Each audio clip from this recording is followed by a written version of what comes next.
Once you got the back off your TV, this is the graphics card inside, where you plug all into your connections into. The problem I had with this one was that the screen was freezing, and this cap here, it's a 470 by 10 volt, I think that, or 25 volt they are, by 470 UF. There was also this one here, and this one here, and that one there, and that one there.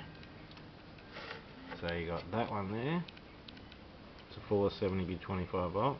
You got that one there. You also got that one, and that one. So you got that one as well, and that one. 25 volt, they're 470 UF, and they were causing the screen to seize. But also I had a power supply issue, which I'll take this TV fully apart. I'll take the base off, then the outside off, as well as what I've just taken off.